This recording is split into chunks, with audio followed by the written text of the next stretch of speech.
समझो इथिलीन है CH2 double bond CH2, इसके N मॉलिक्यूल ले लेते हैं, यहाँ पर हम HMU ले लेते हैं, कुछ कैटालिस्ट ले लेते हैं, ठीक है। तो सिंपल एक बॉन्ड टूट जाता है इस तरीके से CH2 CH2 CH2 CH2 dot dot, इस तरीके से हमको पॉलीथीन मिल जाती है। तो इथीन है, इथीन, ये पॉलीमराइजेशन का प्रोसेस है, उससे मिल गई पॉलीथीन।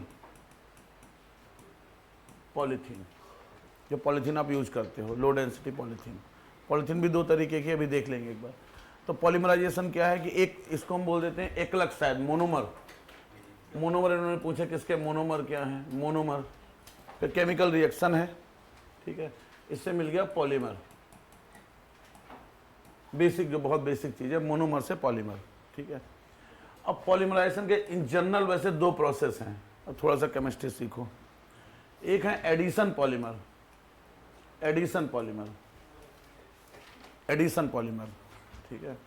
एडिशन का मतलब होता है कोई चीज़ जुड़ना, ठीक है। अब किसी मॉलिक्यूल में अगर कोई चीज़ जुड़ेगी तो पहले कोई एक बॉन्ड टूटेगा, जगह खाली होगी, तब कोई चीज़ जुड़ेगी। तो यहाँ देखो यही हो रहा है, यहाँ एक डबल बॉन्ड टूट रहा है, तो इसकी जगह एक कार्बन और कार्बन जुड़ता हुआ चला जा रहा है। तो जो पॉलीथीन है एक एडिशन पॉलीमर है, एडिशन पॉलीमर। बात समझ में आ रही है? एडिशन पॉलीमर है, ठीक है, एडिशन पॉलीमर। तो लिख लो, दो तीन एग्जाम्पल लिख लो। एडिशन पॉलीमर,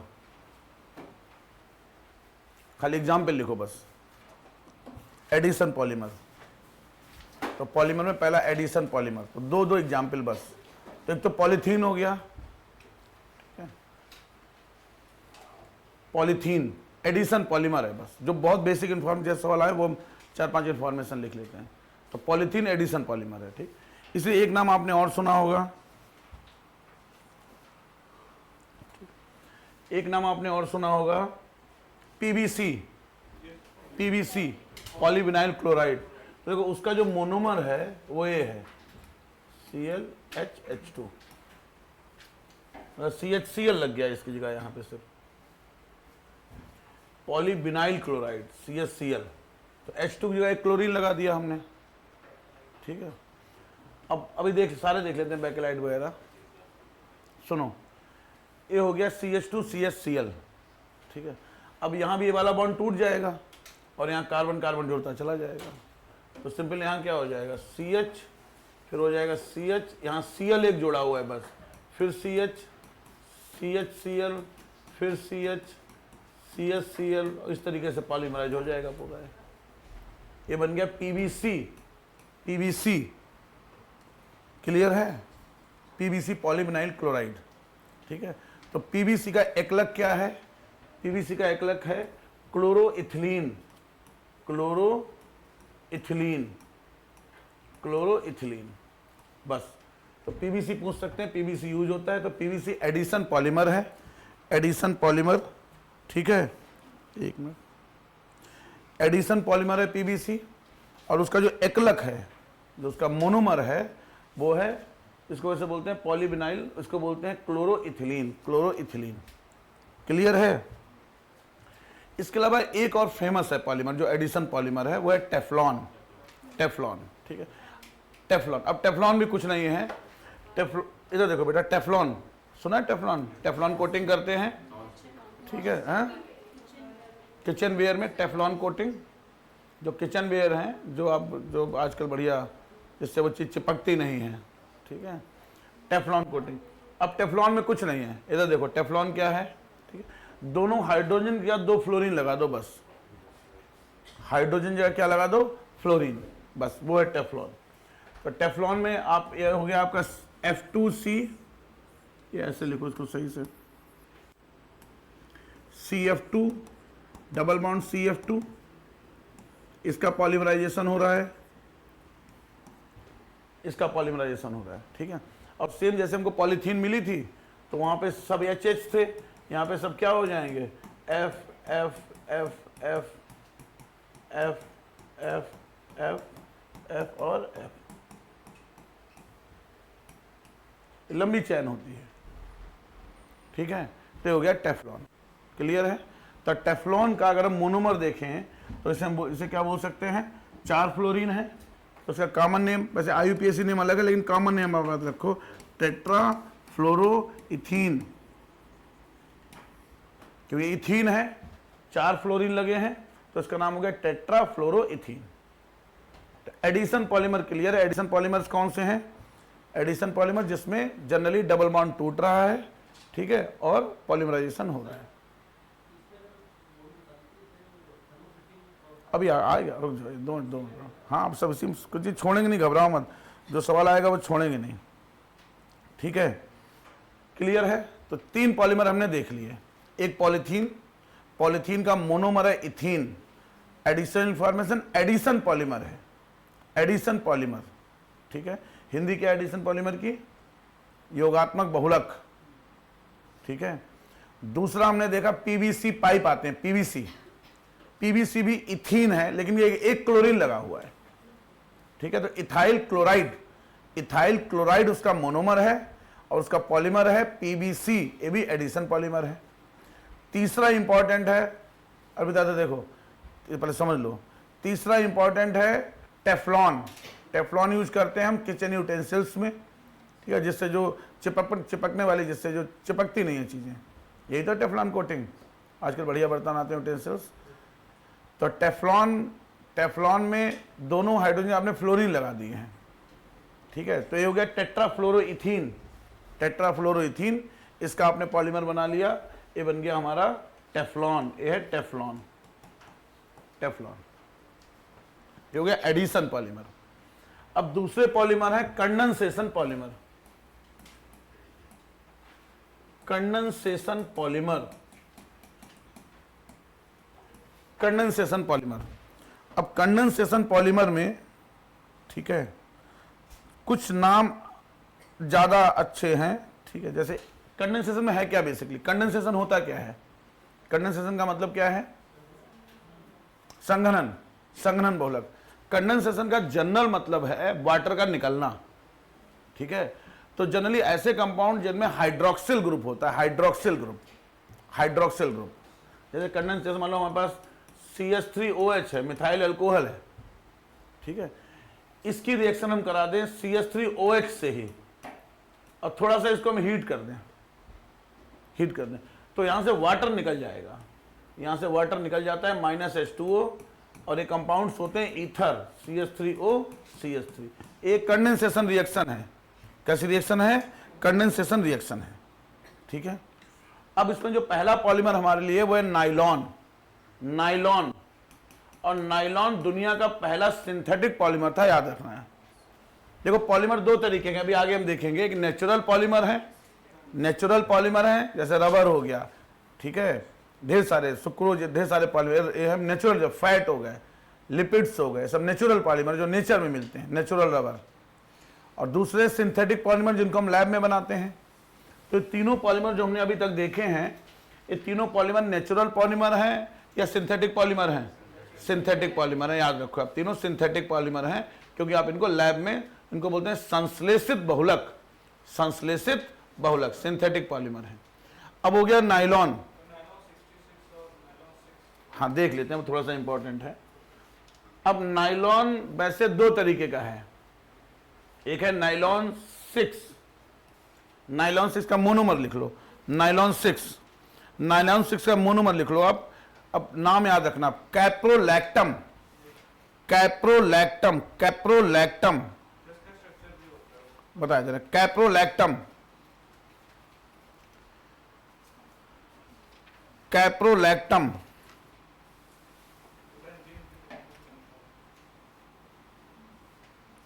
मैसेज कर रहे हैं इंटरव्यू वाले, कैप्रोलैक्टम, ठीक है।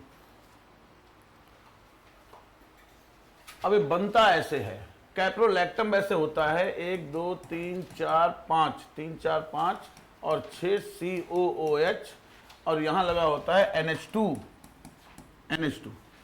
एक कैप्रोलैक्टम का फार्मूला है, ठीक है, एक अमीनो एसिड है। अमीनो एसिड कौन से होते हैं? जिनमें NH2 ग्रुप भी होता है और COH ग्रुप भी होता है, ठीक है, ये कैप्रोलैक्टम। अब इसमें होगा कैसे, अगर हम इसको रिएक्शन कराएं, तो इसका एक मॉलिक्यूल इधर है, दूसरा मॉलिक्यूल इधर लिख दो COOH, और यहाँ C 2 3 4 1 2 3 4 5 6, ये हो गया NH2। यहाँ से H2O निकल जाता है, यहाँ से अब H2O निकाल दो तो यहाँ पे क्या बन जाएगा, C डबल बॉन्डो NH, बनेगा नहीं बनेगा? यहाँ से H2O निकल गया, OH यहाँ से निकल गया, H यहाँ से निकल गया, तो जो कार्बोक्सिल ग्रुप है CO यहाँ जुड़ गया NH से, और यही बाद में C फिर C डबल बॉन्डो NH, फिर dot dot dot C double bond NH, और इस तरीके से जुड़े होते हैं। ये हो गया नाइलॉन, नाइलॉन 6। क्या हो गया, नाइलॉन 6। तो रिएक्शन आपको उतनी इंपॉर्टेंट नहीं है, दो चीजें इंपॉर्टेंट है। नाइलॉन 6 का जो मोनोमर है वो है कैप्रोलैक्टम, पहली चीज याद रखोगे कैप्रोलैक्टम। दूसरा एक कंडेंसेशन पॉलीमर है, कंडेंसेशन पॉलीमर है, ठीक है। अच्छा, नाइलॉन, और अगर जैसे हम पॉलीथीन की बात करें तो ज्यादा स्ट्रॉन्ग कौन सा होता है, नाइलॉन। नाइलॉन की रस्सी आप नहीं तोड़ पाओगे। उसका कारण ये होता है क्योंकि ऑक्सीजन है, नाइट्रोजन है, एक ग्रुप जो है वो दूसरा जो पॉलीमर है उसके हाइड्रोजन बॉन्डिंग शो करते हैं। तो इनका जो मेन कारण है नाइलॉन का कि इसकी इलास्टिसिटी ज्यादा होती है, मजबूत होता है, इनमें हाइड्रोजन बॉन्डिंग होती है। क्लियर है? तो तीन फैक्ट आपको याद रखने हैं। एक, नाइलॉन पहला सिंथेटिक पॉलीमर है नाइलॉन। दूसरा, 1935 में पहली बार जो सिंथेटिक पॉलीमर बनाया गया था नाइलॉन, ठीक है। तीसरा, कंडेंसेशन पॉलीमर है। चौथा, इसकी जो स्ट्रेंथ है इसका कारण इस मॉलिक्यूल में जो प्रेजेंट हाइड्रोजन बॉन्डिंग है।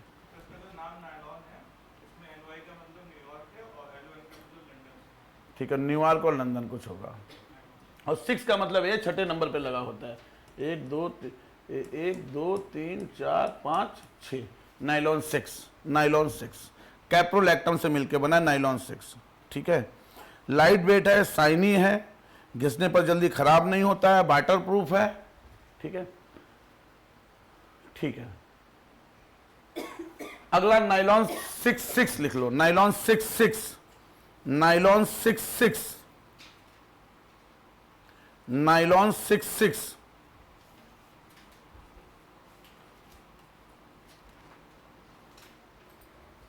नाइलॉन 6।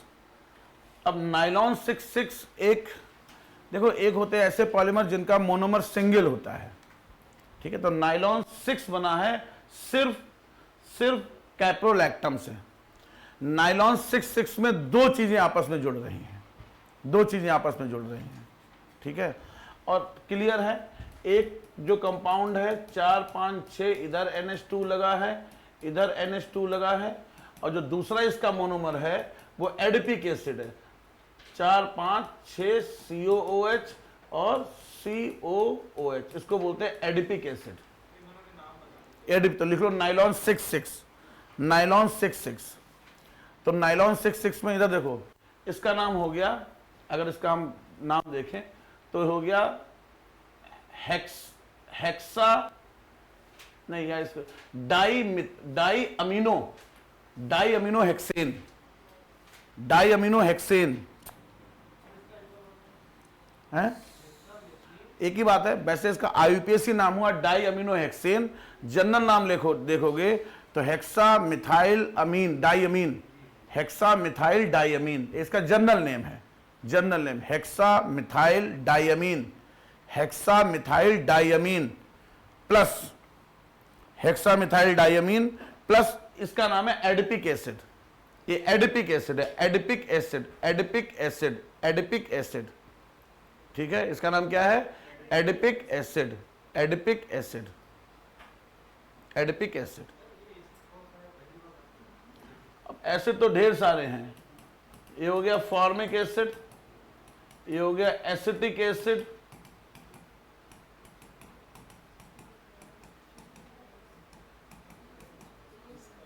ये कौन सा एसिड हो गया, H2C2O4, अब याद करो H2C2O4 है, ऑक्जेलिक एसिड, ऑक्जेलिक एसिड। अब इनके बीच में कार्बन बढ़ाते जाओगे, C double bond OH, CH2 C double bond OH, ये बन जाता है मैलोनिक एसिड। 2 कार्बन कर दोगे तो बन जाएगा सक्सेनिक एसिड। तो उतने नाम आपके लिए इंपॉर्टेंट है नहीं, ठीक है। बीच में 4 कार्बन अगर होंगे तो उसका नाम है एडिपिक एसिड, ठीक है, एडिपिक एसिड, ठीक है। तो नाम यहीं पे पॉलीमर में पूछ सकते हैं, एडिपिक एसिड और हेक्सा मिथाइल डाईअमीन, हेक्सा मिथाइल डाईअमीन। ये हो गया नाइलॉन 6,6। टेफ्लॉन, टेफ्लॉन कैसा पॉलीमर है? एडिशन पॉलीमर है। नाइलॉन कंडेंसेशन पॉलीमर है, कंडेंसेशन पॉलीमर, तो नाइलॉन याद रखेंगे, नाइलॉन। अगला लिख लो नाइलॉन के बाद, जो दूसरा मुझे कंडेंसेशन पॉलीमर इंपॉर्टेंट है, जो पूछे गए वही सवाल मैं देख रहा हूं, कंडेंसेशन पॉलीमर। दूसरा कंडेंसेशन पॉलीमर इन्होंने दिया है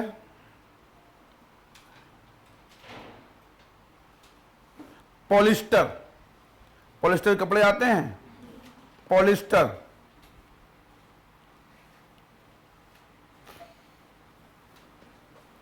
अब देखो पॉली का मतलब तो पॉलीमर है, और एस्टर का मतलब क्या है? वो एस्टर होगा, पॉलिस्टर होगा, ठीक है। अब पॉलिस्टर जो है, इस बार हम क्या कर रहे हैं? इस बार हम ले रहे हैं इथिलीन ग्लाइकॉल, तो पॉलिस्टर भी लिखो, condensation polymer, condensation polymer, condensation polymer, polyester, ठीक है। अब पॉलिस्टर में हम ले रहे हैं इथिलीन ग्लाइकॉल और टेट्राथैलिक एसिड। टेट्राथैलिक एसिड क्या है? इधर देखो, इसका नाम होता है बेंजोइक एसिड, बेंजोइक एसिड, ठीक है, बेंजोइक एसिड, ठीक है। जब इसमें 2 लग जाते हैं COH, तो मान लो थैला बन गया, टांग लिया आपने बीच में, ये बन गया थैलिक एसिड। क्या बन गया है? Phthalic acid. ये बन गया phthalic acid, PTHALIC, phthalic acid. अब जब यहां पे कोई ग्रुप लगा होता है तो बोलते हैं आर्थो, यहां पे लगा होता है तो मेटा, यहां पे लगा है पैरा। तो वैसे 1,4 डाई बेंजोइक एसिड है, ठीक है, लेकिन इसके जो कॉमन नेम है वो बोलते हैं टरथैलिक एसिड, TER, टरथैलिक एसिड ले रहे हैं। और आप साथ में ले रहे हो एथिलीन ग्लाइकॉल, CH2OH। तो टरथैलिक एसिड और एथिलीन ग्लाइकॉल, एथिलीन ग्लाइकॉल, ठीक है। इससे आपका बन रहा है, इससे बन रहा है पॉलिस्टर। अब पॉलिस्टर जनरल नेम है, पॉलिस्टर, पॉलीएस्टर। एस्टर ग्रुप कौन से होते हैं? जब आप किसी एसिड का कंडेंसेशन कराते हो अल्कोहल के साथ, तो यहां से वाटर निकल जाता है, और जो ए ग्रुप होता है C+O CH2, इसको बोलते हैं एस्टर। जनरल आइडिया है एस्टर का? एस्टर्स नहीं आइडिया है? एस्टर सबसे ज्यादा कहां यूज होते हैं? एस्टर्स जो आप टॉफीज वगैरह खाते हो, तो एस्टर्स बहुत स्वीट, सबसे स्वीट ऑर्गेनिक कंपाउंड एस्टर्स होते हैं। तो जो टॉफी है, जो कुकीज वगैरह आप खाते हो, इसमें जो कलर टॉफी, संतरा, फलाना ढिमाका, ये सब एस्टर्स खाते हो आप लोग, एस्टर्स। आर्टिफिशियल एस्टर्स है, वो अलग चीज है, वो आर्टिफिशियल शुगर हम अलग से देख लेंगे। एस्टर्स स्वीट कंपाउंड्स होते हैं। टॉफी वगैरह में ये जो आप डिफरेंट फ्लेवर्स लेते हो, लीची का फ्लेवर कि आप कभी उसका फ्लेवर लेते हो, उनमें आप एस्टर्स मिलाते हो, एस्टर्स। तो एस्टर है, तो यहां बनेगा पॉलिएस्टर, पॉलीएस्टर, ठीक है। और इसका नाम है जो इससे बनेगा टेरिलीन। तो टेरिलीन एक पॉलीएस्टर है, टेरिलीन, टेरिलीन क्या है? एक पॉलीएस्टर है। तो पॉलीएस्टर में क्या क्या याद रखना है? पॉलीएस्टर में यहां एसिड और अल्कोहल का कंडेंसेशन हो रहा है। दूसरा, ये भी सिंथेटिक पॉलीमर है, सिंथेटिक पॉलीमर है, ठीक है, ठीक है। तो पॉलिएस्टर में एक लिख लो टेरिलीन, बस नाम सुन लो। दूसरा लिखो डैक्रॉन, DACRON, डैक्रॉन, डैक्रॉन। तीसरा लिखो टेरिकॉट, टेरिकॉट के कपड़े आते हैं, टेरिकॉट। तो टेरिलीन, डैक्रॉन, टेरिकॉट और टेरीवूल, टेरीवूल, ये सब पॉलिएस्टर हैं। तो टेरिकॉट, टेरीवूल, डैक्रॉन, ठीक है, और Terylene, Terylene, Terylene Terycot, Dacron, Terrywool, ये सब पॉलिस्टर हैं। अब एग्जैक्ट उनके नाम आपको जानने की जरूरत नहीं, बड़े बड़े कंपाउंड्स हैं। तो टेरिकॉट क्या है? सिंथेटिक फाइबर है, ठीक है। और इनमें प्रॉपर्टी अच्छी होती है कि इनमें जल्दी रिंकल्स नहीं पड़ते हैं, रिंकल फ्री हैं कंपाउंड। टेरिकॉट के कपड़े में रिंकल जल्दी नहीं पड़ते हैं, टेरिकॉट याद रख पाओगे, ठीक है। तो ये भी कंडेंसेशन पॉलीमर है। कैसा पॉलीमर है? कंडेंसेशन। तीसरा लिखो भाई, कंडेंसेशन पॉलीमर तीसरा लिखो। तो दो हो गए कंडेंसेशन पॉलीमर। एक कौन सा हो गया? नायलॉन। दूसरा कौन सा हो गया? पॉलिस्टर। नायलॉन और पॉलिस्टर। तीसरा देखो इन्होंने कौन सा दिया हुआ है जो इंपॉर्टेंट मुझे आप पूछे जा सकते हैं। तीसरा लिखो बैकेलाइट, जो बहुत इंपॉर्टेंट है। बैकेलाइट, ये सबसे ज्यादा बार पूछा गया है। बैकेलाइट, बैकेलाइट, बैकेलाइट बनता है फिनॉल और फॉर्मेल्डिहाइड से। एक क्वेश्चन बहुत बार पूछा गया, फिनॉल किसमें यूज होता है?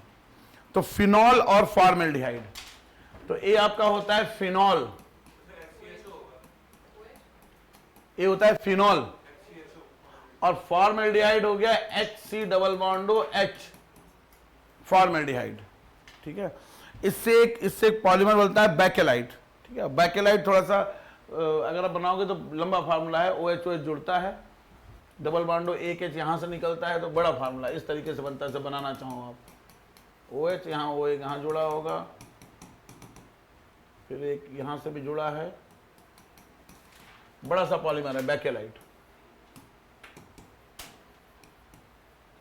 बैकेलाइट तो क्वेश्चन आपने देखो 2-3 बार पूछा गया, फिनॉल किसके मैन्युफैक्चरिंग में यूज किया जाता है? तो फिनॉल यूज किया जाता है बैकेलाइट, ठीक है। तो देखो कितने कितने हमने पॉलीमर याद कर लिए। सबसे आसान एडिशन पॉलीमर। एडिशन पॉलीमर पहला पॉलीथीन हो गया, पॉलीथीन हो गया, दूसरा PVC हो गया, और तीसरा टेफ्लॉन हो गया। तीनों एडिशन पॉलीमर है, एडिशन पॉलीमर कंचन, ठीक है। इसके बाद तुम्हारे कंडेंसेशन पॉलीमर हैं। कंडेंसेशन पॉलीमर में सबसे इंपॉर्टेंट पहला क्या हो गया? Nylon 6, nylon 6,6। जो कंडेंसेशन पॉलीमर है इनकी स्ट्रेंथ ज्यादा होती है क्योंकि ऑक्सीजन वगैरह हाइड्रोजन बॉन्डिंग होती है। तो नायलॉन 6 हो गया, नायलॉन 6,6 हो गया। इसके बाद 3 पॉलिस्टर हैं। पॉलिस्टर में पहला हो गया टेरिलीन, दूसरा हो गया डेक्रॉन, तीसरा हो गया टेरिकॉट, चौथा हो गया टेरीवुल। ये चारों पॉलिस्टर हैं, चारों क्या हैं? पॉलिस्टर हैं। और उसके बाद लास्ट आपको बताया बैकेलाइट। तो बैकेलाइट किससे बना है? फिनॉल और फॉर्मेल्डिहाइड का कंडेंसेशन पॉलीमर है। फिनॉल और फॉर्मेल्डिहाइड का कंडेंसेशन पॉलीमर है। तो एक तो इस तरीके से हम पॉलीमर को क्या करते हैं भाई? इस तरीके से हम पॉलीमर को डिफरेंशिएट कर रहे हैं, कौन से एडिशन पॉलीमर हैं और कौन से कंडेंसेशन पॉलीमर हैं। अब इसके बाद दूसरा तरीका जो पहले बताना चाहिए था वैसे, नेचुरल पॉलीमर अभी आ रहा है। नेचुरल पॉलीमर एंड सिंथेटिक, खत्म करने दो, सुन कोई चीज छूटेगी। नेचुरल पॉलीमर और सिंथेटिक पॉलीमर, ठीक है। अब इन सबको हमें देखना है। नेचुरल पॉलीमर जो प्रकृति में मिलते हैं, जैसे प्रोटीन। अब प्रोटीन अमीनो एसिड का पॉलीमर है। प्रोटीन किसका पॉलीमर है? Amino acid. अमीनो एसिड वही है जिसमें एक NH2 ग्रुप होगा, अमीनो ग्रुप होगा, और एसिड ग्रुप होगा, COH ग्रुप होगा। तो प्रोटीन भी अमीनो एसिड के कंडेंसेशन से बनते हैं। तो नेचुरल पॉलीमर प्रोटीन हो गया, प्रोटीन सबसे आसान। सेलुलोज, सेलुलोज, सेलुलोज, सेलुलोज हो गया आपका, ये भी नेचुरल पॉलीमर हो गया, ठीक है। इसके बाद स्टार्च, ये सब अभी हम देखेंगे। स्टार्च नेचुरल पॉलीमर हो गया। और एक नेचुरल रबर है, नेचुरल रबर जो प्लांट मिल्क से बनती है, प्लांट मिल्क से नेचुरल रबर। तो ये आपके नेचुरल पॉलीमर हो गए। कौन सा? DNA एक पॉलीमर नहीं, वो तो एक ही यूनिट है DNA की। नेचुरल रबर, अब इन्होंने कहीं दिया है तो गलत दिया होगा फिर। और देख लो अगर इन्होंने कोई नेचुरल पॉलीमर, स्टार्च हो गया। अच्छा, एनिमल स्टार्च को क्या बोलते हैं? रबर दिया इन्होंने, बैकेलाइट हो गया, phenol formaldehyde resin. Natural polymer यही है, इन्होंने और ज़्यादा नेचुरल पॉलीमर दिए नहीं हैं। ये सब हमको देखने नेचुरल पॉलीमर के स्ट्रक्चर अभी। नेचुरल पॉलीमर, ठीक है, स्टार्च सेलुलोज, तो वही नेचुरल पॉलीमर है, ठीक है। अब उसके बाद सिंथेटिक पॉलीमर, तो जितने अभी तक हमने देखे वो सारे कैसे हैं, सिंथेटिक पॉलीमर हैं। तो जो नेचुरल पॉलीमर नहीं है वो क्या हो गया, सिंथेटिक पॉलीमर हो गया। क्लियर है। तो अगर पूछा जाए इनमें से कौन सा नेचुरल पॉलीमर, तो आप जान जाओगे कौन से बायोमॉलिक्यूलर नेचुरल पॉलीमर कौन सा है, सिंथेटिक पॉलीमर कौन सा है। जो भी आप नाम सुनते हो, बैकेलाइट वगैरह जितने भी हैं, ये सब सिंथेटिक पॉलीमर हैं, संश्लेषित बहुलक हैं। एक तरीका और है, इसको एक बार देख लो, ठीक है। एक है लीनियर पॉलीमर, रैखिक, जो मैक्सिमम आपसे पूछ सकते हैं, और दूसरे cross linked polymer. Linear polymer दिया नहीं इसमें, cross linked polymer, cross linked polymer, ठीक है। अब लीनियर पॉलीमर कौन से हैं, जैसे इस टाइप के पॉलीमर हो गए, जो ये पॉलीमर बनाया हुआ है, ये देखो लीनियर पॉलीमर है, लीनियर पॉलीमर है या नहीं है, ठीक है। और अगर कहीं पे क्रॉस लिंक बन रहे हैं, जैसे जो हमने बैकेलाइट में बनाया हुआ है, बैकेलाइट में क्रॉस लिंक बनेंगे, ये पॉलीमर होंगे क्रॉस लिंक पॉलीमर, जिसमें क्रॉस बन रहे हैं। कि एक तो है कि तुम लोग हाथ पकड़ के बैठ गए, लीनियर पॉलीमर, अब तुम लोग भी हाथ पकड़े हो, पीछे से भी जुड़े हुए हो, एक ऐसा पॉलीमर बन गया क्रॉस लिंक पॉलीमर, ठीक है। लीनियर पॉलीमर के एग्जाम्पल लिखो जो भी आपने लिखे हैं। पॉलीथीन हो गया, लीनियर पॉलीमर का एग्जाम्पल है पॉलीथीन। पीवीसी हो गया, PVC, PVC cross link polymer का उदाहरण हो गया। पीवीसी क्रॉस लिंक में थोड़ी आएगा, लीनियर। पीवीसी क्या हो गया, पीवीसी तो सीधे जुड़ा हुआ है ना, कि क्रॉस में है ही नहीं। तो पॉलीथीन, पीवीसी, या इवन जो आपने लास्ट में लिखा था टेफ्लॉन, टेफ्लॉन एक ऐसा पॉलीमर हो गया, टेफ्लॉन भी लीनियर पॉलीमर हो गया। यहां पे एक पॉलीमर दूसरे से थोड़ी जुड़ा हुआ है, ये क्या हो गया, टेफ्लॉन।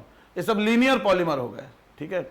जो दूसरे क्रॉस लिंक पॉलीमर है, इसका सबसे अच्छा एग्जाम्पल हमने भी क्या देखा, बैकेलाइट, बैकेलाइट। दूसरा एक और लिख लो, मेलामीन, मेलामीन, क्रॉस लिंक पे मेलामीन, मेलामीन, मेलामीन जो है, मेलामीन भी एक तरीके का, जैसे आपने वो बनाया था अभी, क्या बनाया था हम लोगों ने अभी,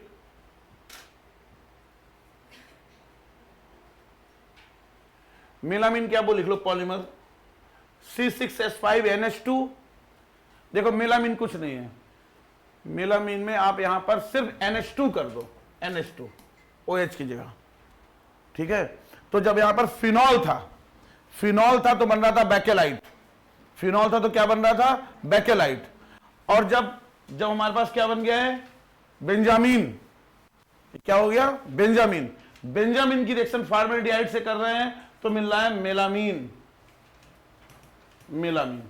तो मेलामीन भी cross link polymer, cross link polymer है, cross link polymer, cross link polymer. Nitrogen content बहुत ज्यादा है। तो दो तरीके के पॉलीमर हो गए, लीनियर और क्रॉस लिंक। अगला लिखो भाई, अगला तरीका क्रॉस लिंक पॉलीमर के बाद तीसरा जो इन्होंने डिफाइन किया है इसको,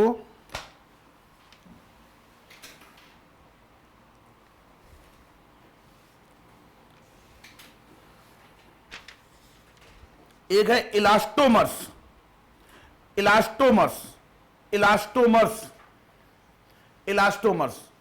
अब इलास्टोमर्स क्या है, जिन्हें आप खींचोगे तो वो खींच जाएंगे और वापस जब आप उसे छोड़ दोगे तो वापस अपना आकार ग्रहण कर लेते हैं, ये इलास्टोमर्स, इलास्टोमर्स, ठीक है। और इसका सबसे अच्छा एग्जाम्पल क्या है, रबड़, रबड़। तो लिखो इलास्टोमर्स, इलास्टोमर्स। और इसमें वीक वांडरवाल फोर्सेस होते हैं सिर्फ, तो इलास्टोमर्स, तो हल्के वांडरवाल फोर्स इसमें आपको मिलेंगे, खींचने पर लंबे हो जाएंगे और छोड़ने पर वापस अपना आकार ग्रहण कर लेंगे। हाँ, रबड़ में देख लेंगे अभी, नेचुरल रबड़। इसका एग्जाम्पल लिखो, नेचुरल रबड़ और नियोप्रीन। नियो जैसे आइसोप्रीन बनता है वैसे नियोप्रीन बनता है, लीनियर पॉलीमर है नियोप्रीन भी। तो नेचुरल रबड़ और नियोप्रीन।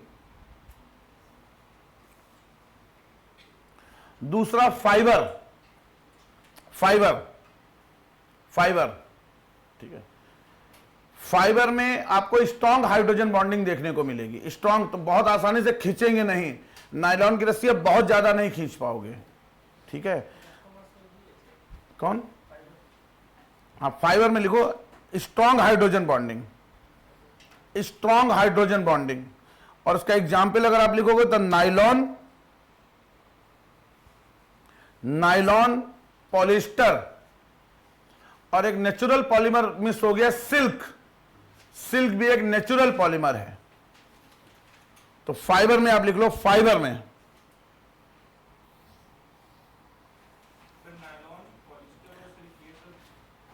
फाइबर में आएंगे, फाइबर। तीसरा लिखो थर्मोप्लास्टिक, तो हिंदी में भी लिखो थर्मोप्लास्टिक।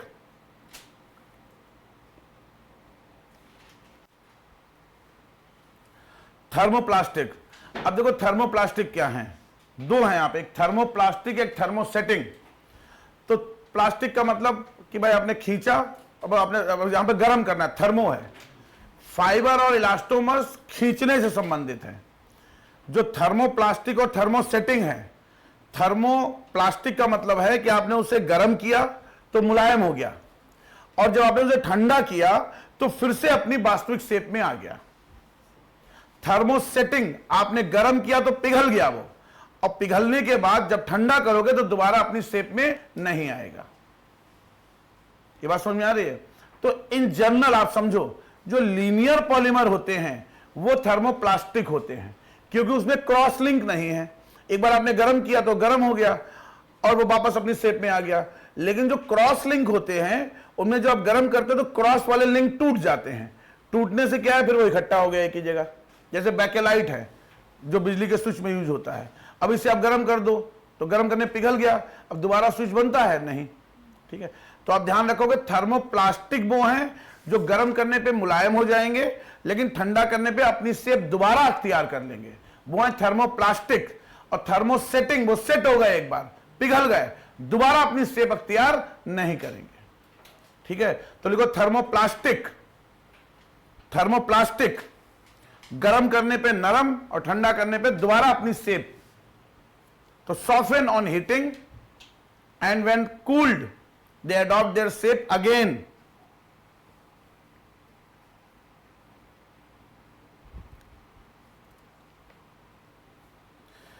और जितने लीनियर पॉलीमर हैं वो तुम्हारे थर्मोप्लास्टिक होते हैं।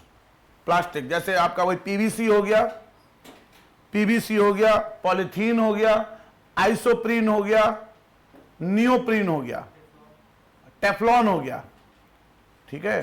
टेफ्लॉन क्लियर है? टेफ्लॉन में बर्तन में गर्म करते हो तो अलग थोड़ी हो जाता है, टेफ्लॉन। ये सब आपके कैसे पॉलीमर है? थर्मोप्लास्टिक, थर्मोप्लास्टिक, ठीक है।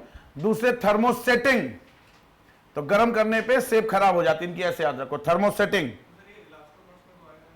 नहीं, इलास्टोमर वो अलग है, वो खींचने के अनुसार हमने उसको डिफाइन किया है, यहां हमने गर्म करने की क्षमता के आधार पे। तो थर्मोसेटिंग हो गए तुम्हारा बैकेलाइट, बैकेलाइट थर्मोसेटिंग है।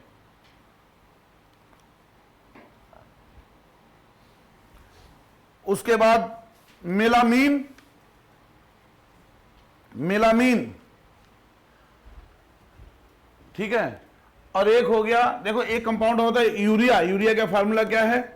NH2CO NH2। इसको भी अगर हम फॉर्मल्डिहाइड से रिएक्ट कराएं तो यहां पे भी पॉलीमर बनेगा। सेम कहानी वही है, इसकी जगह NH2 की जगह ये लगा हुआ है यहां। तो इसका वैसे इसका नाम होता है urea formaldehyde resin, urea formaldehyde resin. यहां पे दो हैं, यूरिया है और फॉर्मल्डिहाइड है। ये भी क्रॉस लिंक पॉलीमर होगा, यूरिया फॉर्मल्डिहाइड रेजिन, ठीक है। तो तीनों कैसे पॉलीमर हैं? तीनों कैसे पॉलीमर हैं? Thermosetting, thermosetting, thermosetting.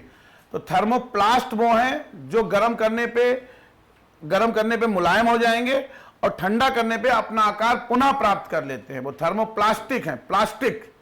थर्मोसेटिंग वो हैं जो गर्म करने पे पिघल जाएंगे और दोबारा अपना आकार नहीं प्राप्त कर पाएंगे, वो हो गए थर्मोप्लास्टिक। थर्मोसेटिंग, थर्मोसेटिंग में जो क्रॉस लिंक पॉलीमर है, अगर ना याद रहे, बेकेलाइट हो गया, अब बेकेलाइट यूज करते हैं हम, यूरिया फॉर्मल्डिहाइड रेजिन हो गया, मेलामीन हो गया, एक ऐसा फाइबर है, एक ऐसा प्लास्टिक, एक ऐसा थर्मोसेटिंग। थर्मोसेटिंग। नेक्स्ट डालो रबड़। रबड़,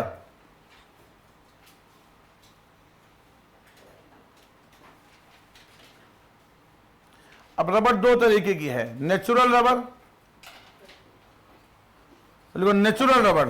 अब रबड़ एक इलास्टोमर है, पहले लिख लो रबड़ क्या है, एक इलास्टोमर। इलास्टोमर,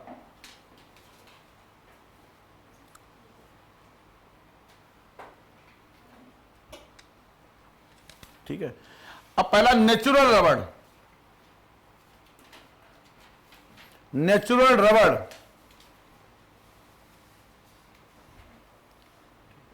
अब नेचुरल रबड़ का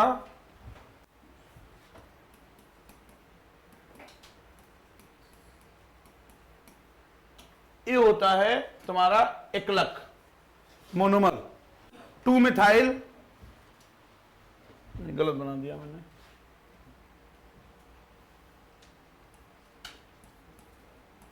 two methyl 1,3 butadiene, 2 methyl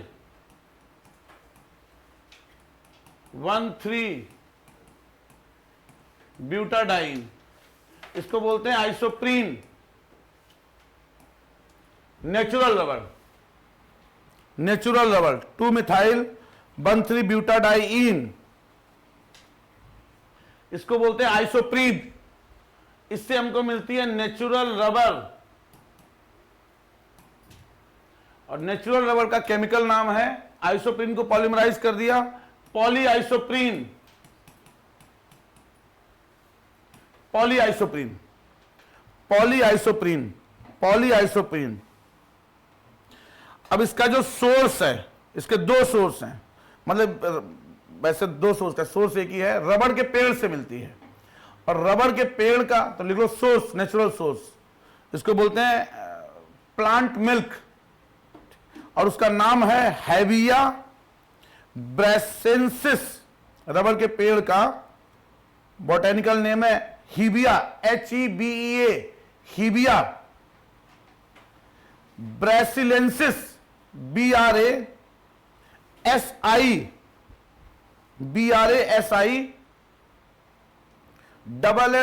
LLIENSIS, तो इतना भी याद रहेगा, टिक कर ले जाओगे आप।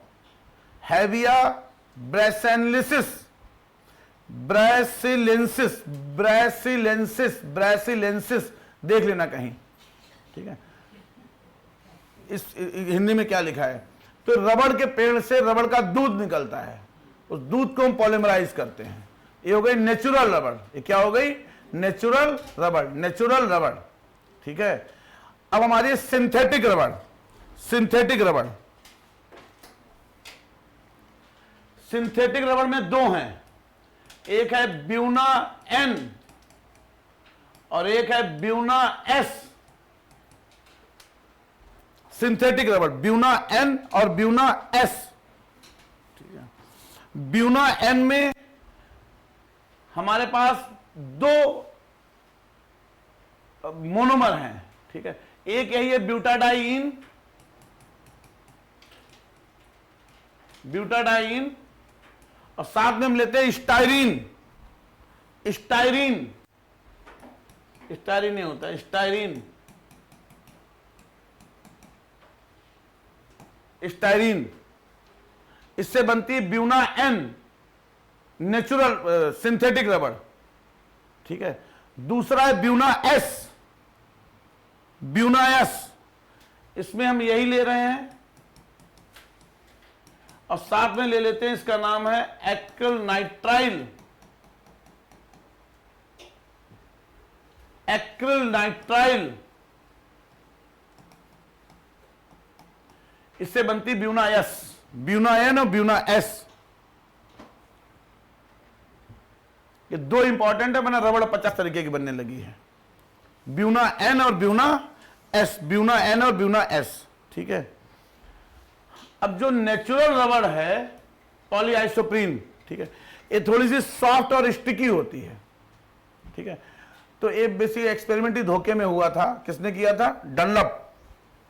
डनलप टायर बनाने वाली कंपनी आती है, तो बेसिकली वो एक साइंटिस्ट थे, तो रबड़ रखी हुई थी।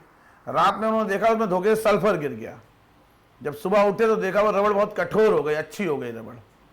तो इसी को नाम दे दिया बल्कनाइजेशन ऑफ रबड़। वही बाद में उन्होंने टायर बनाना शुरू कर दिए, तो डनलप टायर बन गया भाई, ठीक है। तो लिखो vulcanisation of rubber, vulcanisation of rubber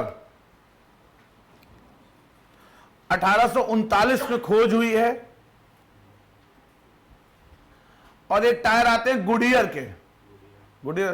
तो इसका खोज हालांकि की कुछ लोग कहते हैं डनलप ने की, लेकिन खोज का श्रेय दिया जाता है गुडियर को। तो 1839 में गुडियर, GOODYEAR, गुडियर,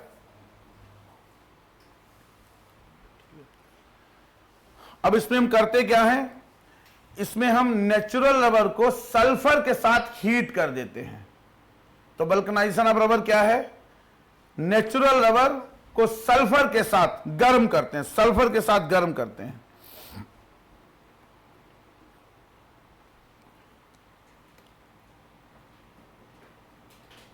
सल्फर के साथ गर्म करते हैं, इसमें SS बॉन्ड बन जाते हैं, SS बॉन्ड बन जाते हैं, जिससे वो रबर जो है वो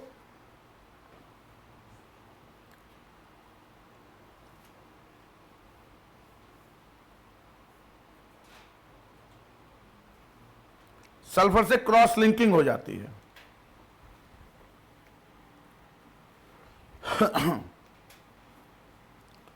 अच्छा, मेलेमाइन का, अच्छा बैकेलाइट का उपयोग क्या है?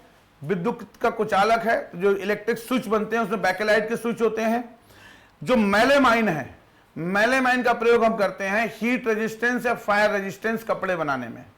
तो मेलेमाइन जहां पे लिखा है वहां लिख लो, अग्निशमन कर्मचारियों की पोशाक में। तो फायर रेजिस्टेंट,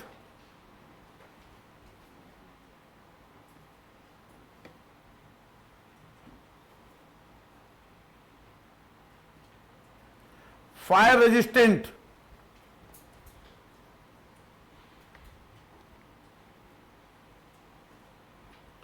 एक सवाल बार बार इन्होंने पूछा है, मेलामीन की हम क्रॉकरी भी बनाते हैं, ठीक है, कि बुलेट प्रूफ जैकेट में क्या यूज होता है?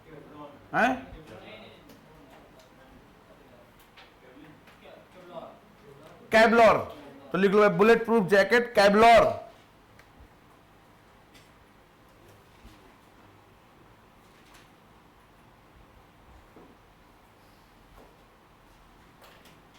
नेक्स्ट डालो प्रोटीन।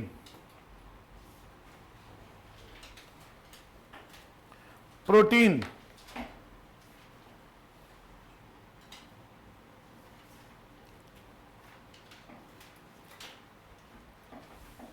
प्रोटीन लोग बायोलॉजी में पढ़ लेंगे, प्रोटीन बायोलॉजी में समझ में आएगा, ठीक है। अब एक चीज बल्कनेशन में एक और लिख लो, जो सल्फर के साथ गर्म किया है, इसमें जिंक ऑक्साइड आजकल और मिलाने लगे हैं, जिंक ऑक्साइड।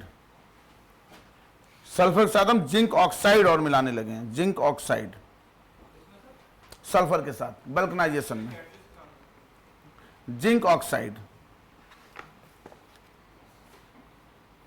जो नेचुरल रबर है वो रबर का वाटर में एक कोलाइडल सोल्यूशन भी है। तो जो नेचुरल रबर है वो एक कोलाइडल सोल्यूशन भी, वो भी लिख लेना भाई, कोलाइडल सोल्यूशन भी है। अगला लिख लो पेंट, पेंट्स। पेंट्स में क्या क्या है हमारे पास? जिंक ऑक्साइड है, पेंट में पिगमेंट है, ठीक है। अब पेंट में मिलाते क्या क्या है? जिंक ऑक्साइड, व्हाइट लेड और टाइटेनियम ऑक्साइड। हाँ, पेंट में व्हाइटनर के लिए zinc oxide, white lead, white lead और टाइटेनियम ऑक्साइड। एक बार किताब देखना और कौन सवाल पूछे गए हैं।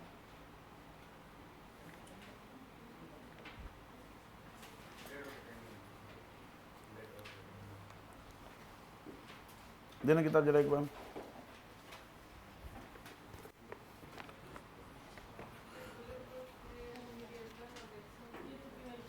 बुलेट पे तो 2-3 बार पूछा गया है, और कुछ पूछा गया है? सिल्क नेचुरल पॉलीमर में आएगा। हाँ तो बताया अभी, सिल्क भी आएगा नेचुरल पॉलीमर में।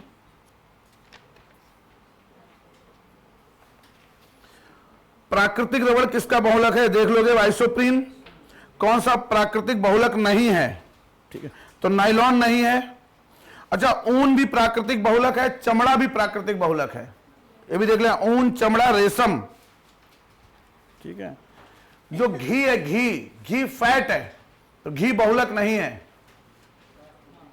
स्टार्च बहुलक है, प्रोटीन बहुलक है, और ऊन या रुई या कपास ये भी बहुलक है, ये भी नेचुरल बहुलक है। ऊन, रुई, कपास। पॉलिथीन हो जाएगा।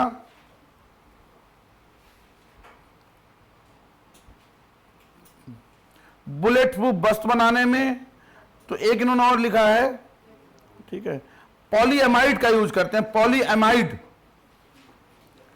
पॉलीएमाइड, इसका ब्रांड नेम केबलर है। केबलर एक पॉलीएमाइड है, पॉलीएमाइड।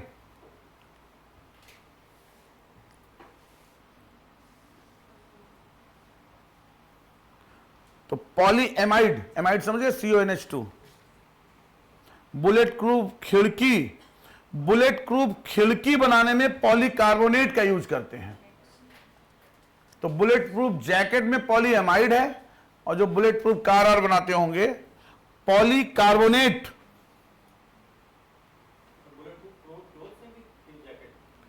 जैकेट क्लोथ तो एक ही चीज हो गई। बुलेट है, पॉलीएमाइड है कपड़ों में, ग्लास में पॉलीकार्बोनेट, ग्लास में है पॉलीकार्बोनेट। अब इसका जवाब दो। टेफ्लॉन और डेक्रॉन बहुलक हैं, सही है गलत है? सही है। टेफ्लॉन एडिशन है, डेक्रॉन कंडेंसेशन है। नियोप्रीन संश्लेषित रबड़ है, नियोप्रीन, सही है, नियोप्रीन। पॉलीथीन पॉलीएथिलीन का बहुलक है, सही है। और प्राकृतिक रबड़ क्लोरोप्रीन है, सही है। तो क्लोरोप्रीन ही हमारा क्या बन गया? नहीं, आइसोप्रीन है। प्राकृतिक रबड़ क्या है? आइसोप्रीन है।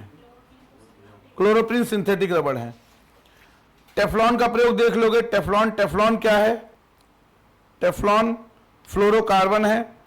बर्तनों को चमकीला बनाने के लिए जिंक ऑक्साइड का प्रयोग किया जाता है।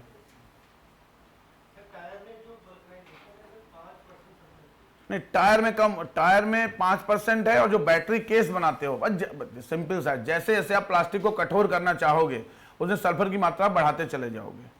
तो टायर में 5% के आसपास है, बैटरी केस में 30% तक सल्फर मिलाते हैं हम। सल्फर बहुत ज्यादा होती है, तो जितना सल्फर आप मिलाते चले जाओगे वो प्लास्टिक उतनी कठोर होती चली जाएगी।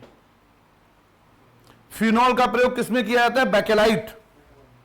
फिनॉल का प्रयोग बैकेलाइट। नेक्स्ट थिंग डालो, सोप और डिटर्जेंट। पॉलीथीन, वो इथीन गैस होगी। प्लास्टिक में, प्लास्टिक का मतलब वो वहां पी भी उसकी बात कर रहे हैं, पॉलीथीन की बात कर रहे हैं। तो कौन सी गैस? इथीन गैस निकलेगी। ठीक है, और देख लो और कोई सवाल पूछा गया हो।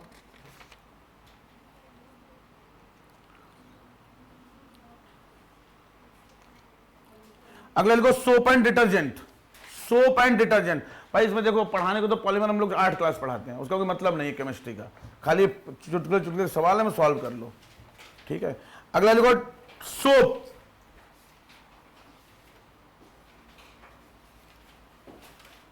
सोप, सोप क्या है? सोप तो फैटी एसिड। फैटी एसिड कौन से होते हैं? फैटी एसिड, फैटी एसिड का मतलब है जो हमारे कार्बोक्सिलिक एसिड हैं, जब वो बड़े हो जाते हैं, जब उन्हें कार्बन 18 हो गए, 20 हो गए, 25 हो गए, ठीक है। जैसे एक एसिटिक एसिड है, एसिटिक एसिड, ये भी एक एसिड है, और यही हम कार्बन की चेन बड़ी लंबी कर दें, कार्बन कार्बन कार्बन, और यहां कर दें COH, तो यही बन गया fatty acid. Fatty acid, fatty acid, ठीक है, फैटी एसिड। नेचुरल सोर्स से हमको फैटी एसिड मिलते हैं। तो सोप की परिभाषा क्या लिखो, दिया sodium and potassium salt of fatty acid.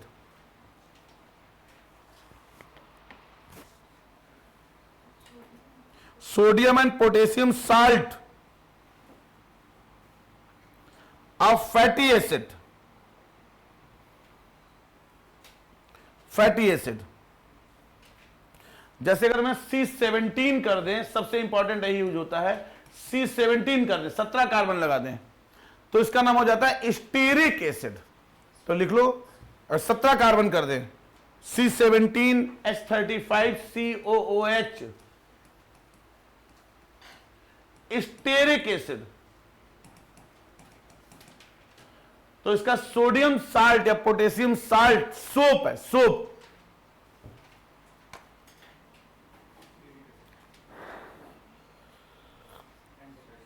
Stearic acid. जो फैट बनते हैं, इनको बनाने का प्रोसेस है सैपोनिफिकेशन। तो सैपोनिफिकेशन, सैपोनिफिकेशन कुछ नहीं करते हैं, कुछ करना ही नहीं है। एसिड लिया हमने और एसिड को डाल दिया NaOH में, बेस में। जो रिएक्शन है वो सैपोनिफिकेशन है। तो एसिड और बेस आपस में रिएक्ट करके साल्ट बना लेंगे, तो इसका साल्ट बन जाएगा प्लस वाटर निकलेगा। ठीक है, तो सैपोनिफिकेशन में हम क्या करते हैं, किसी फैटी एसिड की रिएक्शन NaOH या KOH से करा देते हैं। तो हमारा क्या बन गया, सोप, सैपोनिफिकेशन।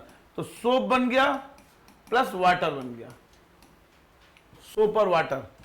तो फैटी एसिड की रिएक्शन हम किससे करा रहे हैं, NaOH या KOH से। ठीक है, ये रिएक्शन हो गई क्या बोलते हैं इसको, सैपोनिफिकेशन, सैपोनिफिकेशन, सैपोनिफिकेशन। ठीक है,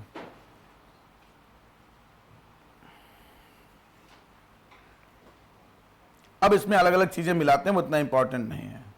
ठीक है, अब जो सोप है, सोप, ठीक है, सोप हार्ड वाटर से रिएक्ट नहीं कर, मतलब हार्ड वाटर से रिएक्ट करके, जो सोडियम और पोटेशियम साल्ट है, ये हार्ड वाटर से रिएक्ट करके, तो सोप का काम क्या है। देखो अब इस सब में बहुत कलाकारी है। होता क्या है, अब वो तो मिसल फॉर्मेशन होता है। मिसल आप समझ नहीं पाओगे, CMC क्रिटिकल मिसल कंसंट्रेशन।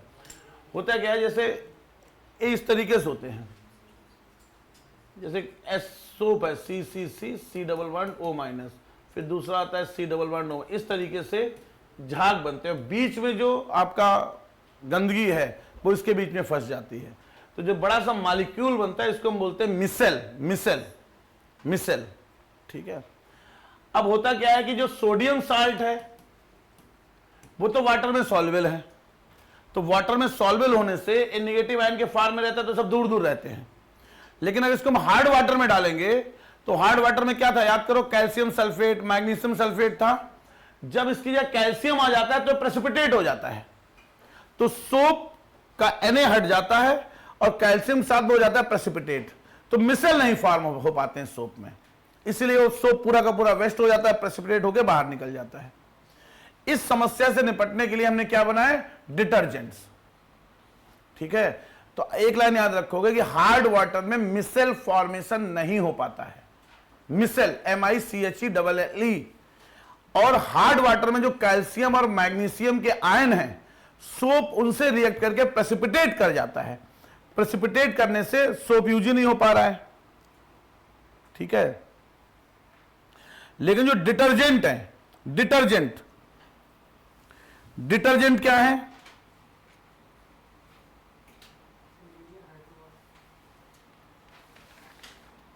डिटर्जेंट, तो लिखो detergents are manufactured by sulphonation, sulphonation,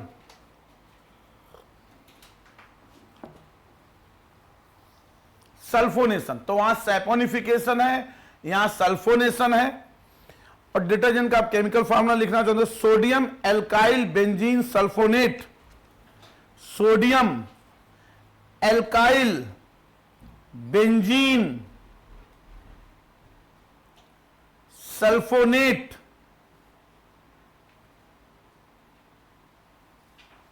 sodium alkyl benzene sulphonate. अब डिटर्जेंट और सोप में एक लाइन और लिखी तो वो भी याद कर लो। डिटर्जेंट सफाई तो अच्छी करते हैं, लेकिन सोप जो है वो बायोडिग्रेडेबल होते हैं। तो अगर आप सोप यूज करोगे तो एक्वेटिक लाइफ को ज्यादा दिक्कत नहीं होती, क्योंकि बायोडिग्रेडेबल हैं। जो डिटर्जेंट्स हैं बायोडिग्रेडेबल नहीं है, तो फाइनली आपको वाटर पोल्यूशन करते हैं डिटर्जेंट्स। ठीक है, तो बस एक लाइन है, सोप बायोडिग्रेडेबल हैं, जो डिटर्जेंट्स हैं बायोडिग्रेडेबल नहीं है। अगला लिखो आर्टिफिशियल स्वीटनेस। आर्टिफिशियल स्वीटनेस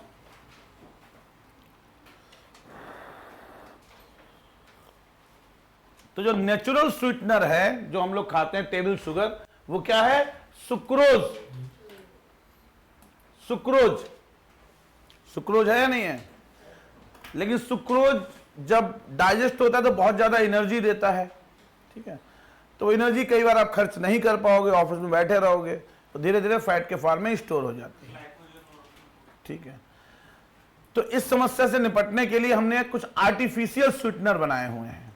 ठीक है, जो शुगर से ज्यादा स्वीट भी हैं और during the process of digestion आपको कम एनर्जी दे रहे हैं। तो 4 नाम जो इंपॉर्टेंट है वो 4 नाम आप लिख लो। तो पहला लिखो आप सैक्रीन, SACCHARIN, सक्रीन।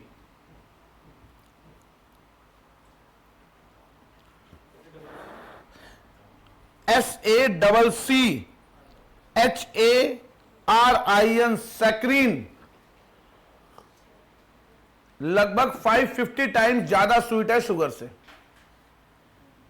और जो आपकी टैबलेट्स आती हैं शुगर फ्री, उसमें सैक्रीन ही होता है, सबसे ज्यादा वाइडली यूज्ड है और इसका बहुत ज्यादा कोई हार्मफुल इफेक्ट नहीं है। Saccharin, saccharin. दूसरा लिखो एस्पार्टेम, ASPARTAME, एस्पार्टेम।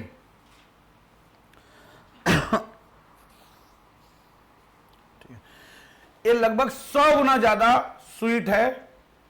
ठीक है, तो जनरली जो आपके आजकल जीरो डाइट कोक आती है, डाइट कोक इसी में है।